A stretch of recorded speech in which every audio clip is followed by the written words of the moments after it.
Hello to all the caffeinated creeps out there, and welcome back to the world of the creepy and the caffeinated, of conspiracies and coffee. Welcome to Tales from the Dark Roast. Imagine you've just finished dinner, and you're sitting at your sink washing the dishes, cleaning up after your meal. Suddenly you see out your window a series of lights spark to light in the nighttime sky. First one, then another, and another, until you see above your home about 30 lights hovering in some sort of pattern before they begin to drift off into the night. In late 2019, this was a scenario that played out for nearly a month for the residents of Colorado, Wyoming, and Nebraska. Reports indicate these lights were swarms of large drones flying between 200 and 300 feet in the air in the area from 7 p.m. to 10 p.m.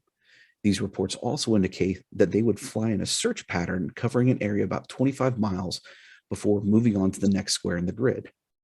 What has baffled everyone from the FAA, state officials, and locals who were actually seeing these drones is that no one has stepped forward, even to this day, to claim responsibility. There have been plenty of ideas, theories, and conspiracies about what was going on in those states, and it's here that I want to focus today's show. Joining me is one of my oldest and best friends. In fact, he was the best man at my wedding, has gotten me into more hobbies and bad habits than I can name in one sitting, and has helped me brainstorm the creation of this show. Now, though, he's bringing his expertise in drones to us. He's been in the drone game since just about the beginning, first as a hobbyist, then a racer, and has worked for multiple drone programs across the country. He's currently working for one of the largest drone light show companies in the industry, and in fact was directly responsible for the drone show at the Super Bowl last month. So give a huge Dark Roast welcome to my friend Casey Seelock. What's up, man? You make me sound so fancy. Well, you are fancy.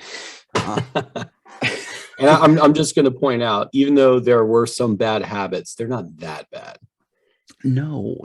I mean, the bad habits aren't really the problem. It's the bad hobbies and, new things to get into. Let's see, paintball, mountain boarding, which I got my first and only concussion from, kiteboarding. I mean, those are just three. So right, and I don't hear anything bad yet, except for the concussion. They're all good ideas. It's just how they're implemented. That's all. Yeah, in theory, they work great.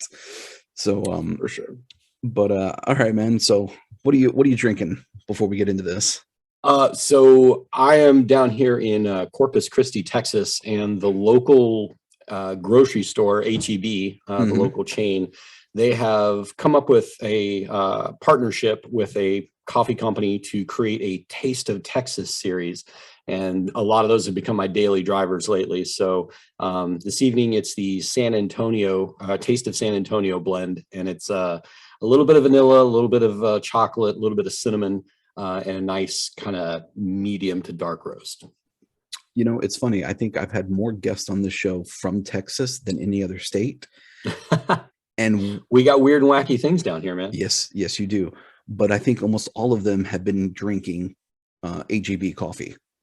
So the weird thing is, having lived all over the country and traveled all over the country, down here, HEB is the only like chain grocery store we have. Other than that, it's like Walmart and Target. And those are like our only three choices, where a lot of other places you may have Giant, Albertsons, Publix, whatever else. HEB has definitely cornered the market down here. Wow. So they're like the Publix and Winn-Dixie and everything rolled into one. Right. And they've got a lot of their own signature series and all that kind of stuff. So it's nice to see that they paired it with a good coffee company. And I really like these. The Taste of San Antonio is great. And the Houston is my other go-to, but they're also like pecan flavor and snicker nut, which is like cinnamon cookie with other things. And there's a lot going on. Oh man, when you say cinnamon, you've got me. I love cinnamon. I think I've said it before, but it's my absolute favorite additive to put into coffee. So sure. I am drinking I think it's Barney's. I just picked it up at the grocery store, but it's like a Barney's something caramel. I don't remember. It's just it's okay. There you go. It's good with my wife's caramel creamer, which I'm not allowed to drink anymore because apparently I killed a whole bottle that she never even got any of. So, well, if it's good coffee, you don't have to put anything in it. That's true. That is true. And I am drinking it black right now. So There you go. out of my, of course, out of my Black Rifle Coffee Company Tactus Squatch mug.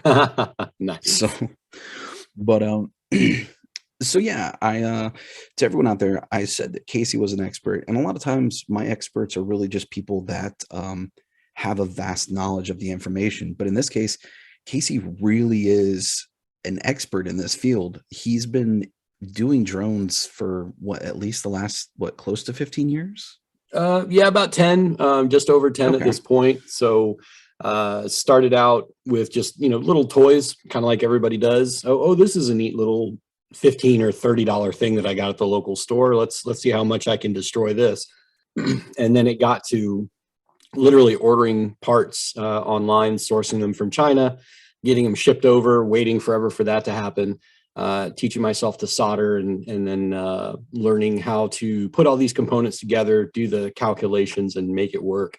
It went from just kind of goofing around with it to, like you said, I got into the FPV racing scene for a little while, and that was a lot of fun. And after I left my job with the government, actually went to work for a friend of mine's drone company in Jacksonville, Florida. Worked there for about 2 years, and that's when the commercial licensing from the FAA became available and kind of lent some legitimacy to the whole enterprise. At that point, I was lucky enough to get picked up to go work with BNSF Railroad on their program. Was there for almost 3 years doing a lot of mapping and surveying and inspection work and marketing video and all sorts of things for the railroad. Once that ended up doing a little bit of contract work in between before I went to go do 1 year with Amazon on their drone delivery projects. Biggest thing I think I learned from Amazon is that I'm not an Amazonian, but there's it's its own little planet, and there are people that thrive there, and I don't know if I couldn't hack it or if I just didn't want to hack it. So a year of doing that and seeing what the package delivery side of things was and where that was going, I moved on. Went back to some inspection work, worked with a company out of Nebraska for a while, doing power line inspections and things of that nature. Then went to work for an FAA testing facility, which is how I ended up down here in Corpus Christi, working with Texas A&M University. They have one of the 6 original FAA UAS test sites here in the country. So we were doing a lot of work as far as what the new regulations will entail, stuff with beyond visual line of sight flight, and what they call UTM, so unmanned traffic management, and the vertical mobility stuff. So working towards the large multi-rotor people carriers and things like that. So it was interesting. Everybody always tells me, man, you must really love that. And I say, I've been flying these things long enough to know that I never want to be on one. So there's a little side of it that's cool, and it's a neat, interesting direction to go, but there's still a lot of testing to be done.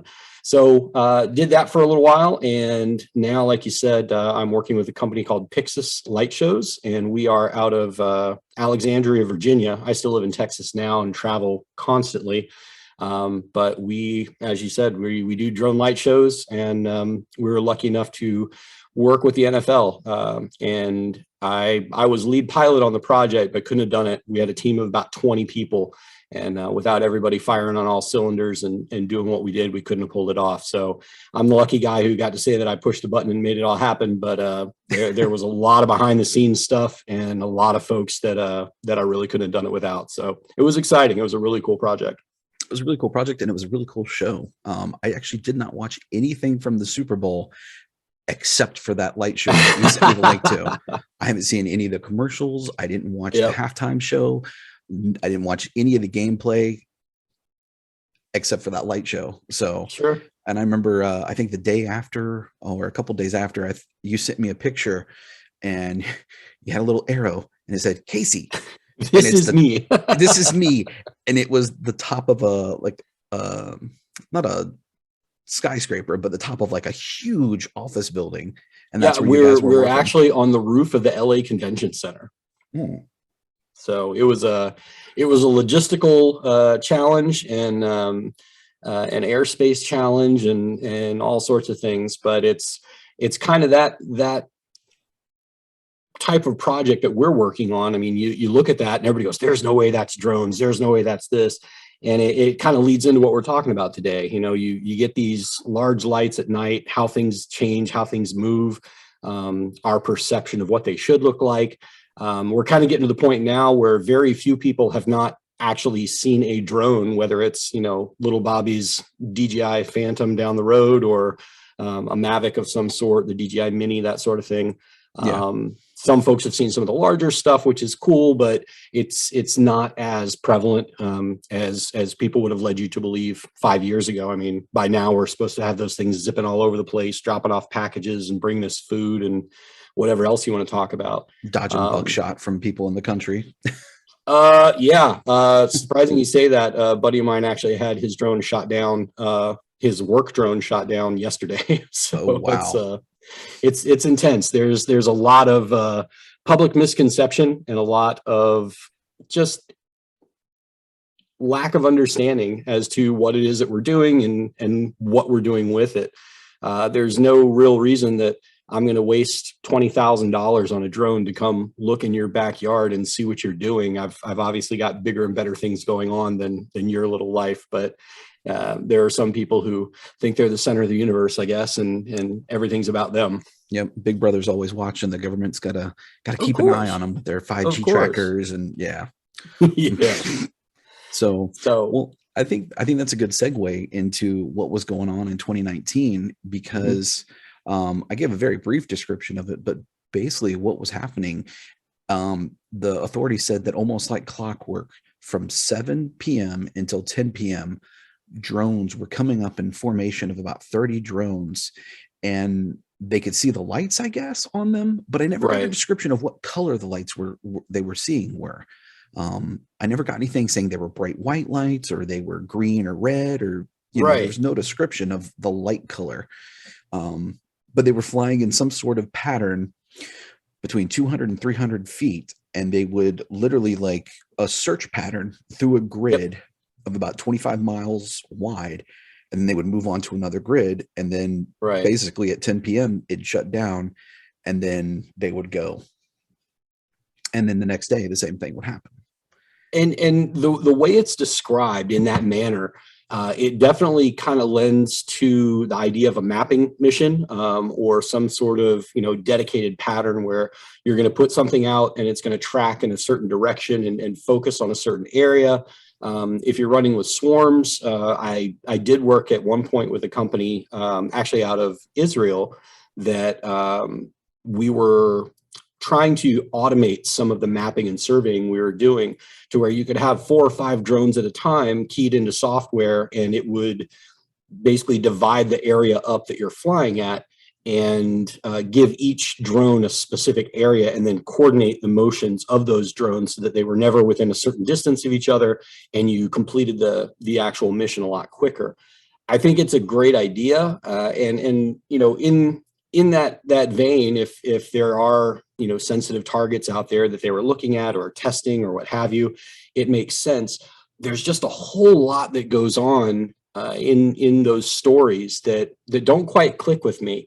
Kind of taking a step back from that a little bit. I had a buddy several years ago who did a FOIA request, so obviously Freedom of Information Act, and reached out to the FAA and said, hey, I'm very curious to know from say like 1960 until current day, and again, this is a couple years ago, I want to know the number of UFO sightings issued by pilots in the United States, and I want to know the number of drone sightings issued by pilots in the United States. And up until about probably like late 80s, mid 90s, there were about 1,200 UFO sightings a year from pilots in the United States. Now, obviously, UFO, unidentified flying object, that could be anything. I mean, it doesn't have to be a spaceship. It doesn't have to be, it's just an object. You don't know what it is, and it's in your airspace, and you're going to report it. And NASA actually has a tracking sheet that you can go through and pull up and look on a monthly basis of what people have reported and what they've seen. What was interesting when that FOIA request came out was that until, like I said, about the mid-90s, there were all those reports of UFOs. Once we got into the 2000s and drones started to become a thing, the number of drone sightings spiked up to almost the same number of UFO sightings that had been there previously. And surprise, surprise, all of the UFO sightings dropped almost zero. And so at that point, everything is a drone. And there are memes, you know, in our community running around about that. Like the old World War II spotter charts where they show all the outlines of different aircraft, except it's got, you know, Star Trek spaceships and birds and weather balloons and everything else you can think of on there. And every single one is labeled as a drone because that's, you know, what pilots see. And the FAA had actually reported or requested all pilots that anytime they saw a drone in the sky, they were to report it. Never mind if it was at a correct altitude or, you know, within regulations or outside of controlled airspace. If you see a drone, report it. And of course, the number of, you know, reports popped up overnight. My big concern in a lot of this, both just in regular day-to-day operations and then moving into larger things like what we're talking about today, everyone has a cell phone. Everyone has a camera of some sort. I just recently picked up one of the new Insta360 Go 2s. And I mean, it's the tiniest little camera, puts out an amazing image. You know, I've got untold number of GoPros. People have so many different cameras of every different type. And when stuff like this happens, and when pilots are seeing all these drones in the sky, I have yet to see footage of almost anything. And it's really confusing that, you know, dashboard cameras in cars, I guarantee there's got to be some, you know, equivalent on an airplane. I don't do much with manned aviation myself, but it would make sense. But even folks running around, I mean, you know, World Star and everybody's got their camera out recording bum fights on the corner of the street. How are these people seeing massive drones in the sky and swarms of them at that every single night? And there weren't any videos, there weren't any photos, there was just nothing. And it's the lack of detail. As you said, the colors. I mean, if it's going to be a registered aircraft of some sort, you're going to have port lights and starboard lights. So you'll normally have red, green, and white as your standard aviation colors. And there was none of that. So, or at least nothing reported. So from that kind of standpoint, it's odd. The military precision of the time kind of makes sense. And I also kind of lean back to, you know, not too long ago, the Navy released all the videos from aircraft gun cameras showing unidentified objects that they were chasing and flying. And they had either categorically denied or just obfuscated everything up to that point. Well, we don't know. Well, we're not sure. Well, we can't talk about it. We can't do whatever. So this kind of feels that same way. If you don't give concrete information, then people can assume whatever it is, whether it was a secret government project, whether it was something that they don't know and they're not ready to talk to or deal with, or what have you. There's just a big gap there that just gets left. And those of us like you and I mean, I know from my side, I don't deny the possibility that there are people out there, or creatures, or whatever you want to call them, beings, things. Yeah. I mean, but I don't have proof. So the idea that we're the only creatures on a small rotating ball out in the middle of the nothingness is kind of hard to believe with the absolute vast tracts of space that there are.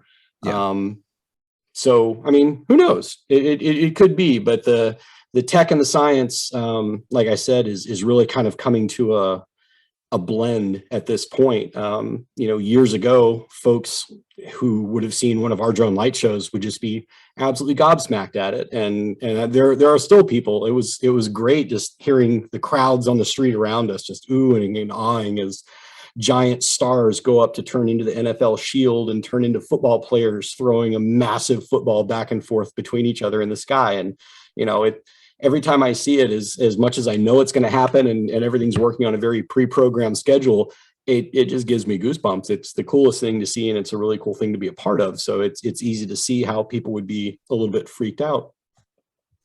Well, what back to the point of the lack of like good video evidence of these things, Right. there were police officials, like police, like sworn officers who saw these and were Yeah. like, were to the point where they knew the schedule that they were coming up, and people like just stopped talking about them because they were tired of the ridicule they were getting. And these police officers are still seeing them, people are still seeing them, they're just not talking about them anymore. But I Right. remember one thing that beside the light that they pointed out were that these were supposed to be like drones with like 6-foot wingspans. Sure. So I know there are drones that are that big. I mean, what are the flight times for one of those? Could a set one of those actually operate for 3 hours straight in this like slow search pattern, maybe doing LiDAR or something else? Sure. And some of that, I mean, I've flown 6-foot aircraft. I've flown aircraft with about an 18-foot wingspan.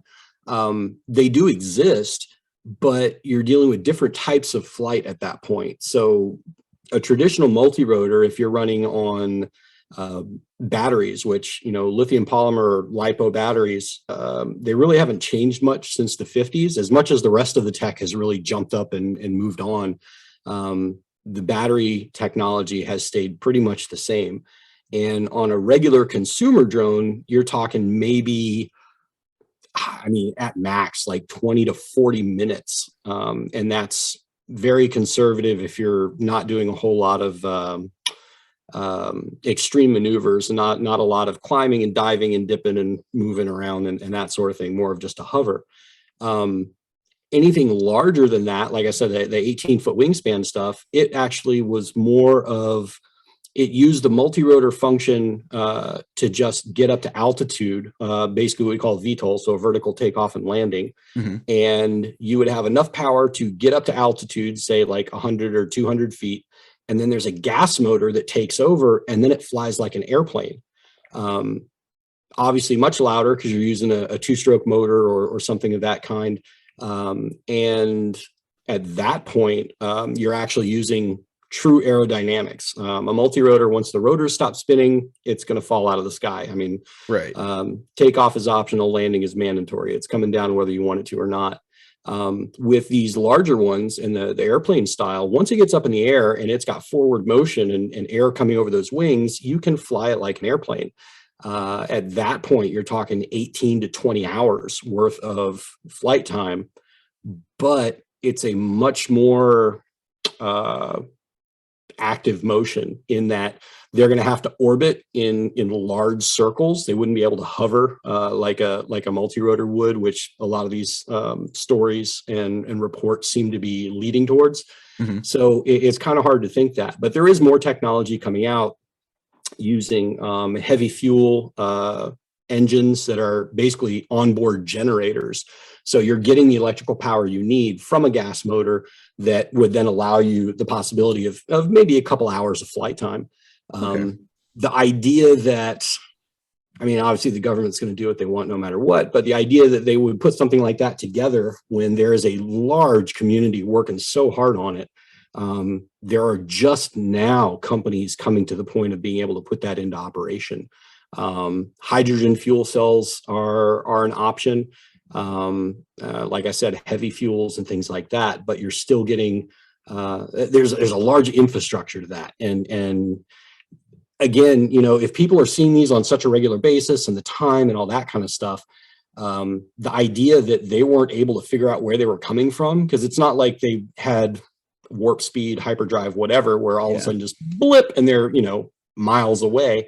I did hear stories, and I take it back. I did see one video that was apparently taken from a cell phone camera, but this person must have still been hanging on to their old Nokia flip phone with, less than a half a megapixel image quality. Because it was just the most horrible video ever. It's like leaning back to the old Sasquatch videos. And you're going, yep, that blurry blob over there is Sasquatch. And these folks are going, yeah, you see that slightly different color in the sky? That's a swarm of drones. And you're going, okay, sure. I remember there were stories. There was a lady talking about how she was in the house and the drones were so loud that they were drowning out the tractor outside. And I mean, even these, 6-foot drones and larger, once you're a couple 100 feet away, it's a very quiet murmur. The swarms that we're doing, the Super Bowl swarm was 500 drones. And yeah, on initial takeoff, it sounds kind of like an angry swarm of bees. But once they get into motion and they get away from your general vicinity or your close proximity, it's very quiet. Yeah, it's a gentle hum. If that, you can hear, especially when they change direction or something like that, there's kind of a verp, verp, and a change in tone at that point. But other than that, it's very quiet and very, very relaxed. Mm-hmm. So the idea that, these giant drones are just constantly out there and there isn't video, there isn't photography, there isn't more discussion. Nobody's been able to really track. I mean, there were people talking about, oh, we're going to go hang out and show up and make it all happen and figure out once and for all what's going on. There were a couple of Facebook groups that popped up of people who were tracking this stuff. And it was very odd because all of a sudden, I mean, it was literally like hot and heavy for weeks and weeks and weeks, and then just nothing.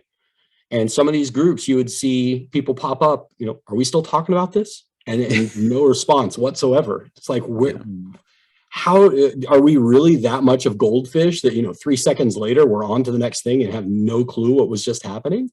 Everyone was super freaked out about it, and it just changed. But I kind of want to go if I get some free time and get a chance to go run around. I'd love to, just because I think so much of this could have been tracked a little bit better. Yeah, well, I remember hearing about it when it happened, but it was like an afterthought. It was like the little the teaser, stinger at the end of the news. That's like, oh, and on a lighter note, massive UFOs, or were they? It was almost like a joke, and then that was it. Like that's all I remember hearing about it. And then you started talking about it occasionally, and then some other buddies of mine also mentioned it that are just into the weird, the weird nonsense that happens. So, the first thought that I had when I heard about it was that they were doing some sort of LiDAR mapping.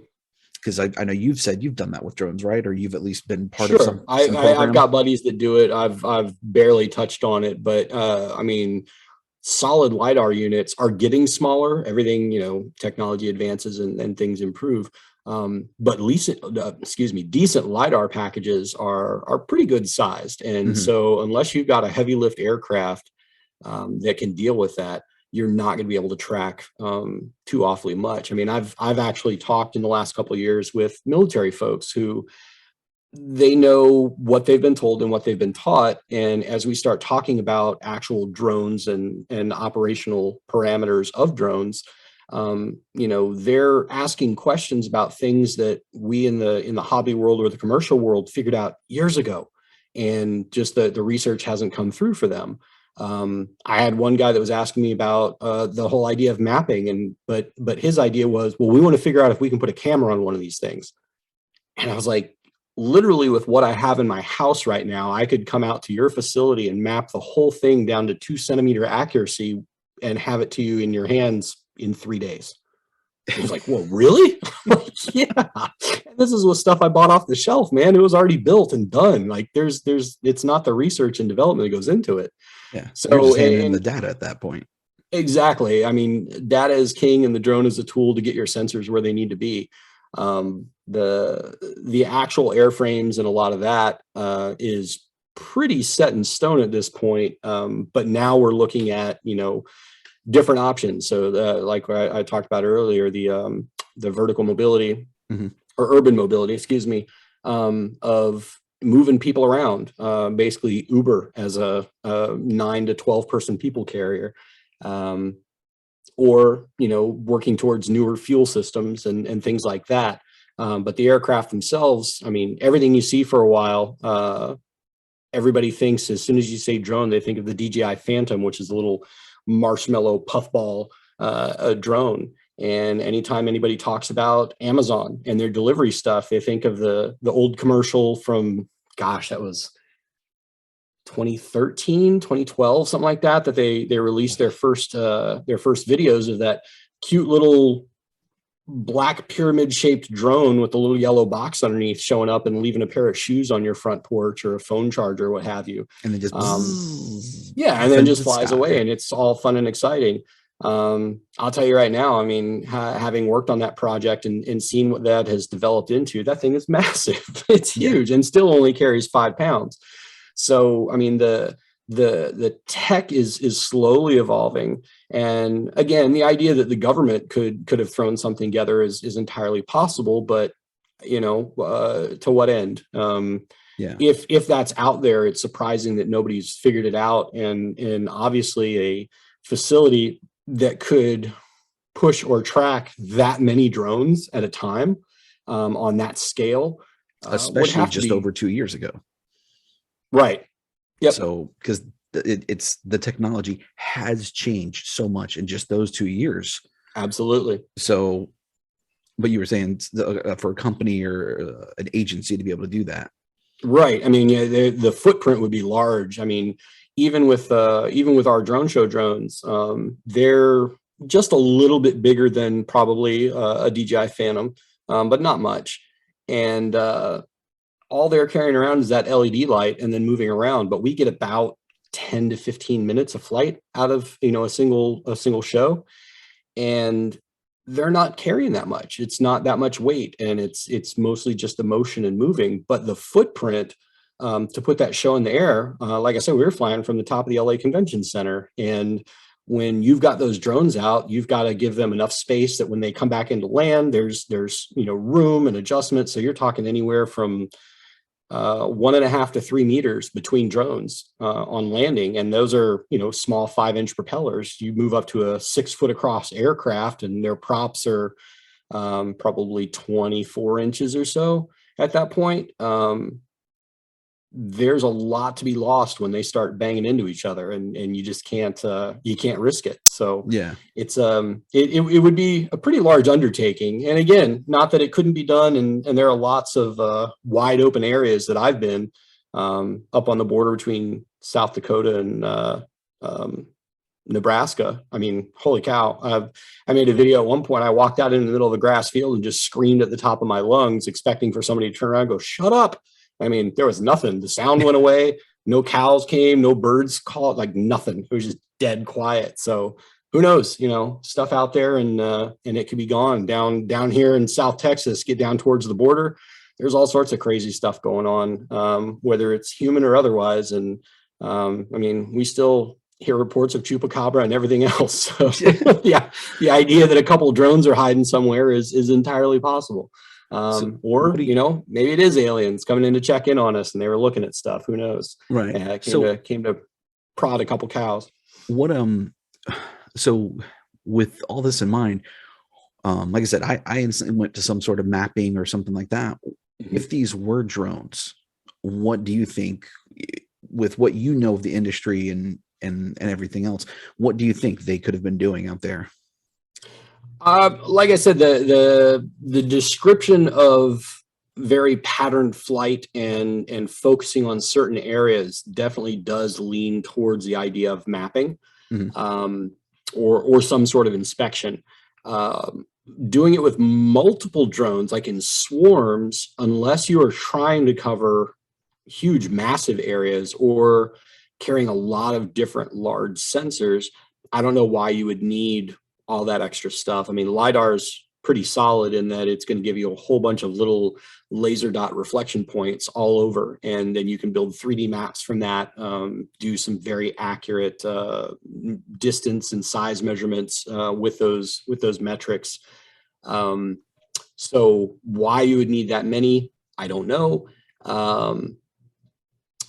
But especially, I mean, we talked about it, and in looking over the articles that we kind of sent back and forth in getting ready for this, the idea that there are sensitive installations out there, whether it's missile testing or what have you, military installations, that sort of stuff.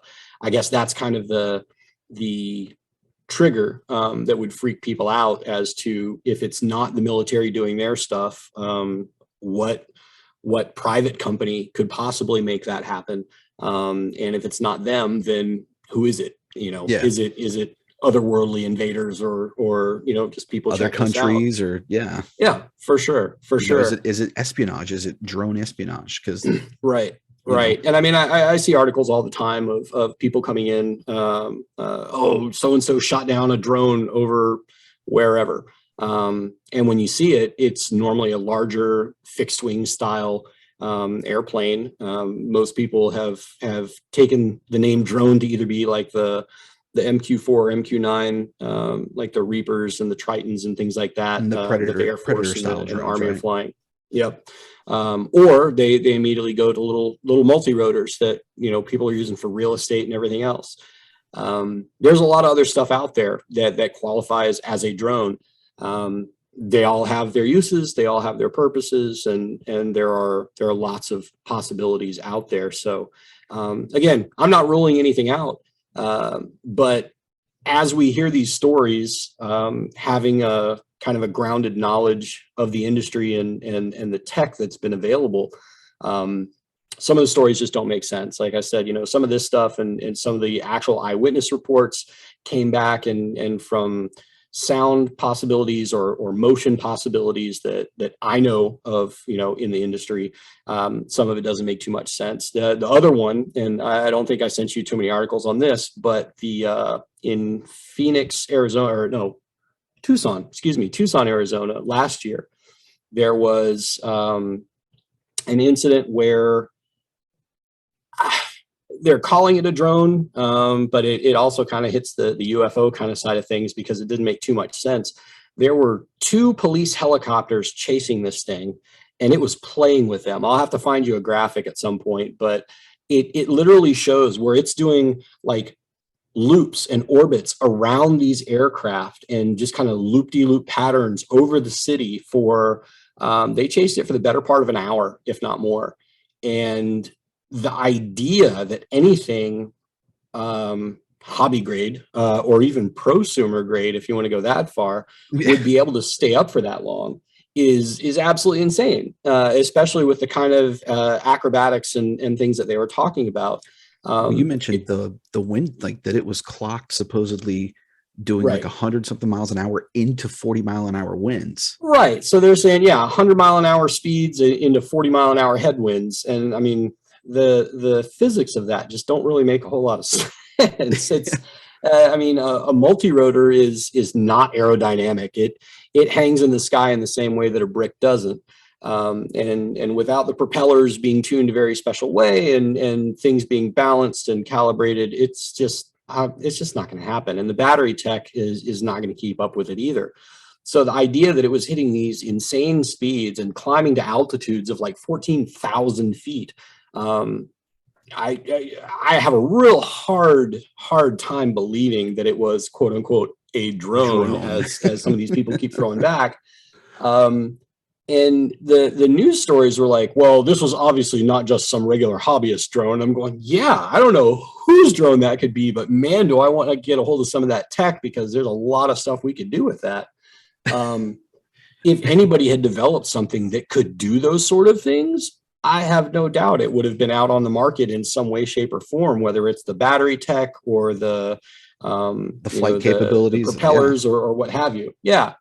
I'm going from propellers to electroducted fans, but even then, it wouldn't have been slow enough to be able to sit and play and orbit around these helicopters. But they mapped out the track and all that kind of stuff, and they even released the air traffic control radio back and forth between the helicopters and ground control for the police department. And I mean, you're listening to these guys and they sound a little freaked out, and they keep calling it a drone, but then they're talking about tracking it and looking at it, and then it zipped off, and then they found it again. And I think it traveled over like 50 miles from one side of town all the way to the other before it rocketed up into the skies and disappeared. And just the control link systems needed for that are pretty impressive. Someone would have to not like direct line of sight, but you'd need the clearest signal back and forth between where you're transmitting from and where you're sending to on the drone.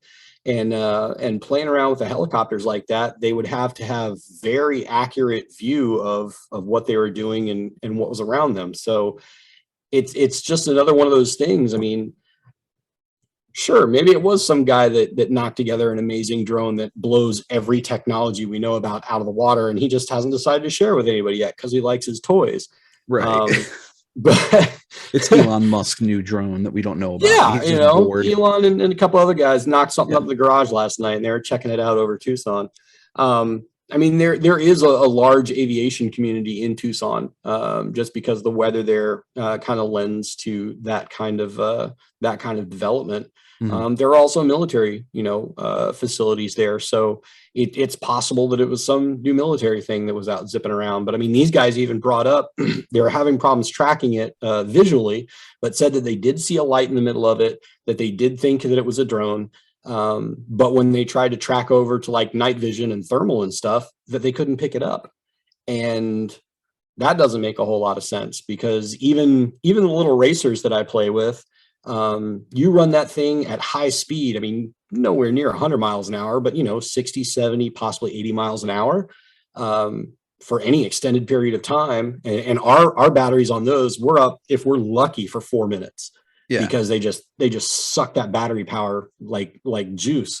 But a lot of times you land and those motors are hot because they're just pumping so much amperage through them. Like, so the burning idea hot, not just warm. They literally will burn you if you touch them.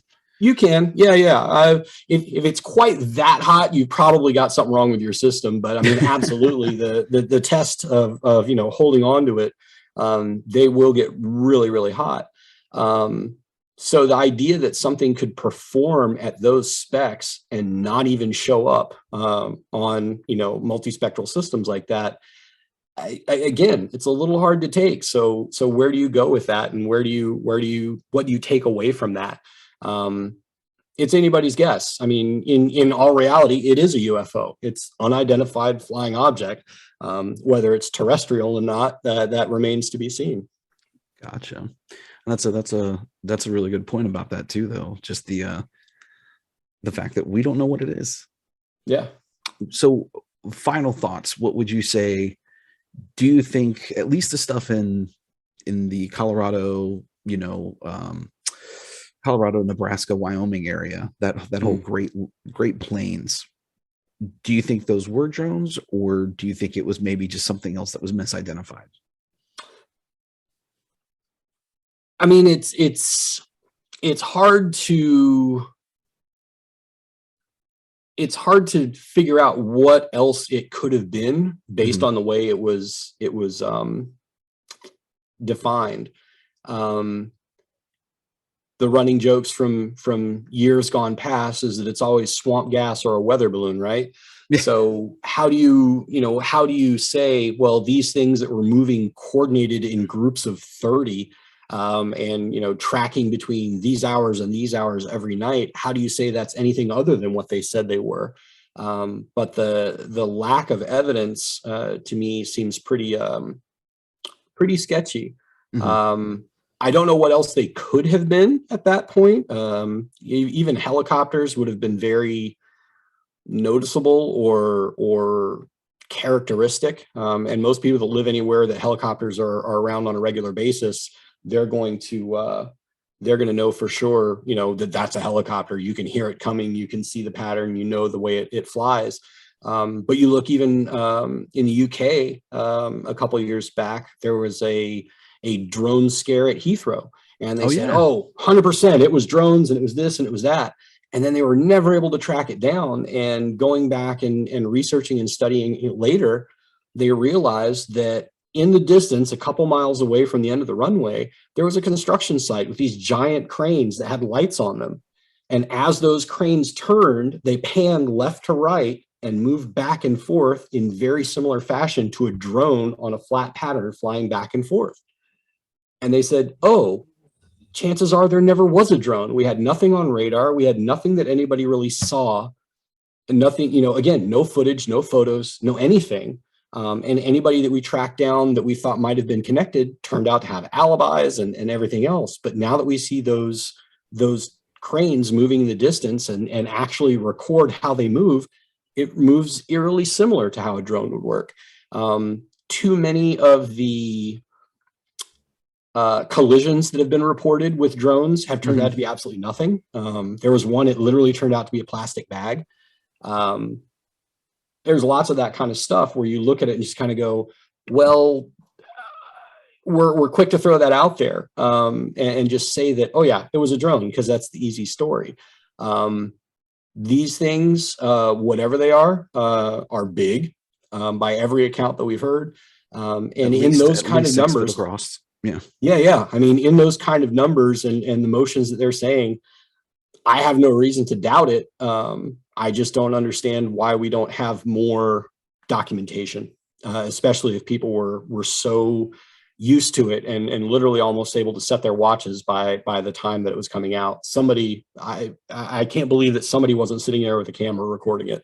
Right. Even in rural areas like that, there's still people with cameras, still, outdoor enthusiasts that come out that, trail cams, anything like, why was there not more footage? You're right. And there were plenty of people jumping online just, oh man, I'm going to go hunt them down. I'm going to go check them out, blah, blah, blah. And then you'd see stories, man, we've been out here for 3 days. We haven't seen anything. And then, and then it kind of tapered off. And then all of a sudden there was a big hit again. Oh man, we saw him for like 2 days in a row. It was awesome. It's like, okay, well, where's any document? You traveled states away to go check it out and you didn't pull your cell phone out? Come on. Yeah. You didn't have your GoPro running the whole time. Right. So yeah, I think my thoughts on it are, I definitely think if anything, it was military of some sort, because like you said, the commercial industry just doesn't have the capability to put something that big up for that long. And then, not, like you said, not have the infrastructure to support it, trucks, maintenance, controllers, operators, programmers. I mean, that's a huge, especially for something that big for that long.